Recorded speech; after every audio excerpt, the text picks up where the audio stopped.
और बड़ी खबर इस बीच आपको बता दें, मीसा भारती के घर से निकली रोहिणी आचार्य। बड़ी और अहम खबर, मीसा भारती के घर से निकली रोहिणी आचार्य। सुनिए जरा क्या कहा।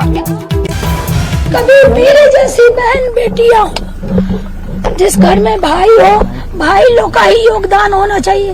काहे सारा बलिदान बेटी लोग दी।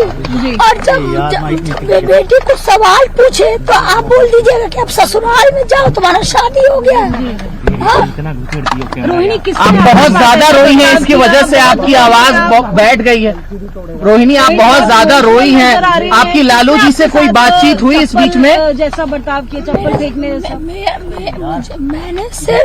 मैंने सिर्फ अपने भाई को अपने घर से निकाला है। रोहिणी जी, मेरी बहनें, मेरी माता, मेरे पिता मेरे साथ है। लालू जी से कोई बातचीत हुई है इस बीच में आपकी? अगला कदम आपका क्या होगा? जैसे हर दिन मेरी बात हो रही है, हर समय कैमरा तो पीछे कर रही है। तो आप अब कब तक यहाँ दिल्ली में रहेंगे? अभी हम अपने ससुराल जा रहे हैं। बॉम्बे में रहेंगे 10 दिन। मेरी सास भी कल से रो रही है ये सब तमाशा देख करके। उनको मेरी चिंता हुई, इसलिए उन्होंने बुलाया कि मैं जा रही हूँ अपनी सास के पास। ठीक है मैम, ठीक है। ठीक, थैंक यू। रोहिणी आचार्य कुछ सुना आपने। रोहिणी आचार्य ने कहा कि बहनें साथ में हैं, माता पिता साथ में हैं, लेकिन भाई ने घर से निकाला है।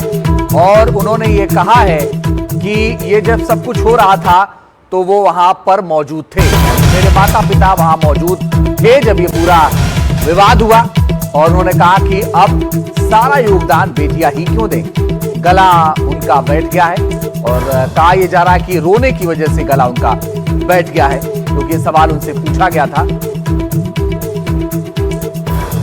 और जब बातचीत कर रही थी मीडिया से तो वो भावुक हो गई और उन्होंने एनडीटीवी के कैमरे पर भावुक होते हुए कहा कि माता पिता साथ है, भाई ने घर से निकाला, तेजस्वी ने मेरे साथ गलत व्यवहार किया। एनडीटीवी के कैमरे पर भावुक हो गई रोहिणी आचार्य और अब उन्होंने कहा है कि घर से निकाला गया। अब आप लोग जाकर के वहाँ इंक्वायरी कर लीजिए। सही बात है, रोहिणी जो बोलती है सच बोलती है। और जिसमें आ रहा है किसी को क्या बोले आवाज में, जो बोलना था हम अपने फेसबुक पे, अपने ट्विटर पे बोल चुके हैं। जी, क्या बोलना चाहिए? आपने जो ट्वीट किया उसमें कहा गया है आपने चप्पल चलाया गया, गाड़ियाँ दी गई, आप काफी दुखी हैं। आपने कहा था कि चप्पल चलाया गया। चप्पल चलाने की बात सही बात है। अब आप लोग जाकर के वहाँ इंक्वायरी कर लीजिए। सही बात है, रोहिणी जो बोलती है सच बोलती है। और जिसको भी कंडेम करना आकर के सामने मेरे सामने बैठवाइए। तो रोहिणी किस बात पर ये आप खफा हुए, क्या हुआ, कुछ बताएंगे? चलिए अभी हमको जाना है, फिर हम बाद में बात आराम से बात